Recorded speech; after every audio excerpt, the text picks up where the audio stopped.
बिस्मिल्लाहिर्रहमानिर्रहीम। अस्सलाम वालेकुम। खुश रहें, आबाद रहें, जहाँ भी रहें हैप्पी रहें और हेल्दी रहें।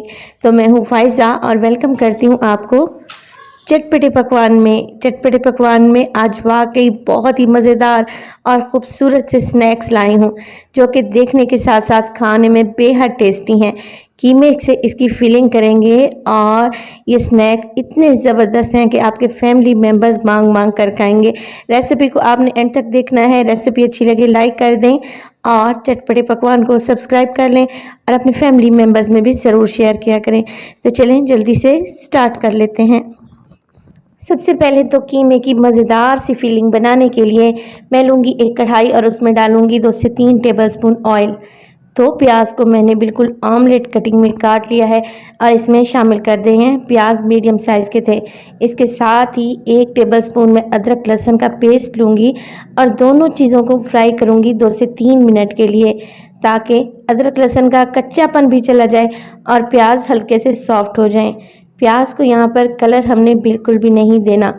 हल्के से ही प्याज सॉफ्ट हुए हैं तो मैं इसमें कीमा शामिल कर रही हूँ। कीमा मैं यहाँ पर मटन का इस्तेमाल कर रही हूँ। आप लोग बीफ चिकन से भी इस रेसिपी को बना सकते हैं। कीमे को मिक्स करेंगे और इस तरीके से तोड़ते हुए मिक्स करेंगे। कीमे को जब फ्राई करते हैं तो इसमें बड़े बड़े से चंक्स बन जाते हैं और उन्हीं गुठलियों को हमने तोड़ लेना है। कीमे को फ्राई करें जब तक कि इसका कलर चेंज ना हो जाए।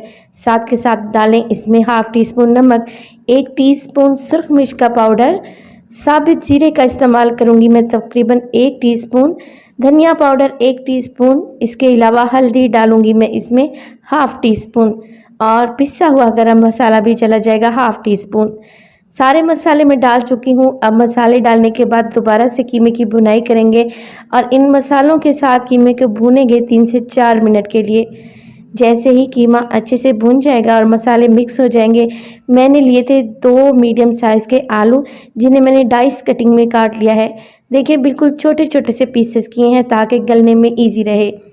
आलू डालेंगे और दोबारा से कीमे की भुनाई शुरू कर देंगे। 3 से 4 मिनट के लिए आलू को भी आपने अच्छे से भून लेना है कीमे में। अब इसमें शामिल करूँगी मैं 1 कप पानी। पानी डालने से कीमा भी गल जाएगा और आलू भी सॉफ्ट हो जाएंगे। कवर लगा देंगे और 5 मिनट के लिए इनको पकने देंगे। 5 मिनट के बाद देखें आलू सॉफ्ट हो चुके हैं।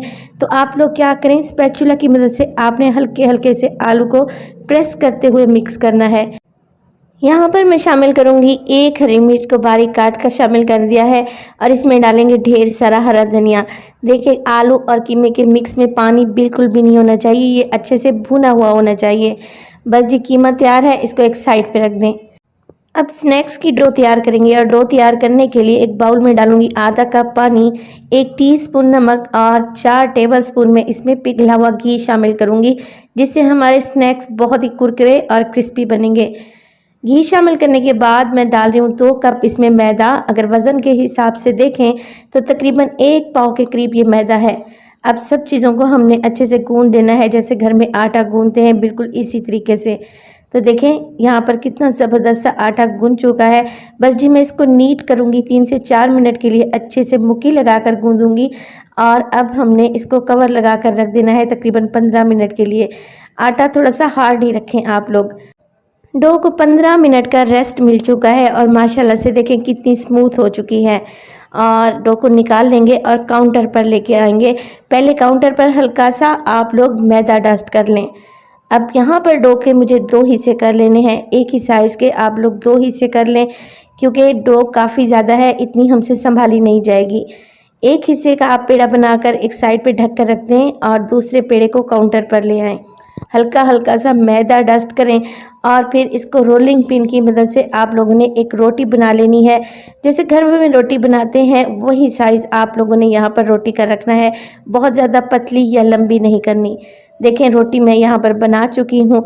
अब हम इसके लिए एक स्पेशल पेस्ट तैयार करेंगे, जिससे हमारे स्नैक्स की लेयर्स तैयार होंगी। 1 टेबलस्पून घी में डालूंगी मैं 1 टेबलस्पून भर के मैदे का और बहुत अच्छे से मिक्स कर लेंगे। और यहाँ पर देखें कितना अच्छा सा पेस्ट बन चुका है। बस जी इसी पेस्ट को यूज़ करेंगे और पूरी रोटी पर फैला देंगे, मगर पूरा पेस्ट आप लोगों ने नहीं फैलाना, थोड़ा थोड़ा करके डालें और अच्छे से फैला लें। अब इस पे डालें हल्का सा खुश्क मैदा और मैदा डालने के बाद हम इसकी फोल्डिंग करेंगे। रोटी को एक साइड से उठाएं और तकरीबन हाफ से लेकर फोल्ड कर दें।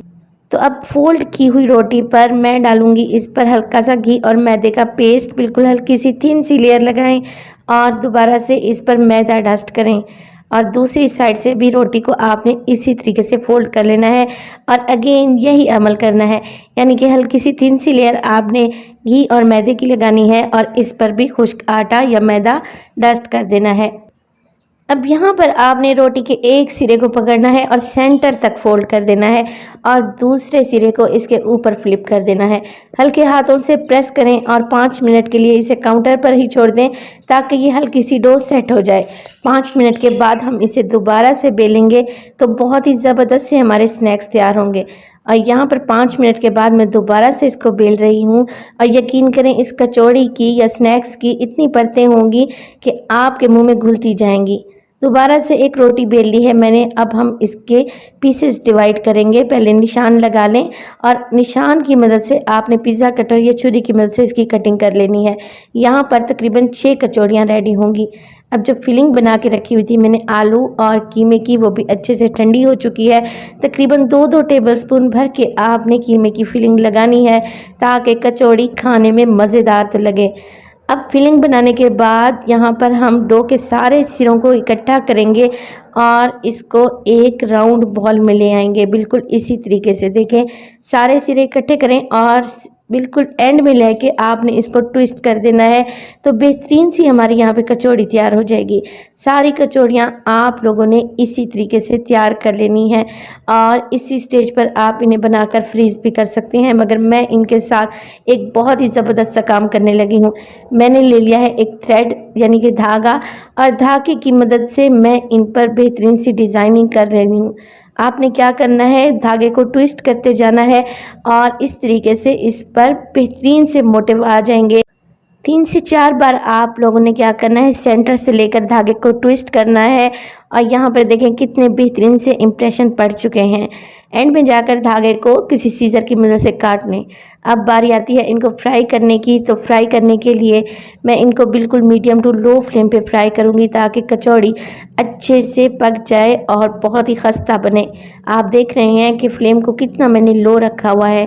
5 मिनट के लिए एक साइड से कचौड़ी को पकाएंगे और फिर इसकी साइड को चेंज कर देंगे और इसी तरीके से उलटते पुलटते हुए हम यहाँ पर जब तक अच्छा सा गोल्डन सा प्यारा सा कलर कचौड़ी पर नहीं आ जाता हमने फ्राई कर लेना है। कचौड़ी को फ्राई करने का टाइम है तकरीबन 15 से 17 मिनट के दरमियान। आपने बिल्कुल लो फ्लेम पे इनको फ्राई करना है तभी ये क्रिस्पी बनेंगी। अगर आप लोगों ने जल्दी की और जल्दी से इनको फ्राई किया तो फिर ये अंदर से कच्ची रह जाएंगी और क्रिस्पी भी नहीं बनेंगी। यहाँ पर देखें धागा मैं रिमूव करने लगी हूँ। सीजर की मदद से आप धागे को काट लें, ये बहुत ही इजीली रिमूव हो जाएगा। और माशाल्लाह से देखें कितने ज़बरदस्त से हमारे स्नैक्स तैयार हुए हैं और कितने खूबसूरत लग रहे हैं और एकदम क्रिस्पी हैं। आपने रेसिपी को ज़रूर ट्राई करना है और रेसिपी अच्छी लगे लाइक कर दें, चटपटे पकवान को सब्सक्राइब कर लें और अपने फैमिली मेम्बर्स के साथ भी ज़रूर शेयर किया करें। अपना बहुत सारा ख्याल रखिएगा। फ़ाइज़ा को भी अपनी दुआओं में याद रखिएगा। मुझे दीजिए इजाज़त। टिल देन अल्लाह निगहबान।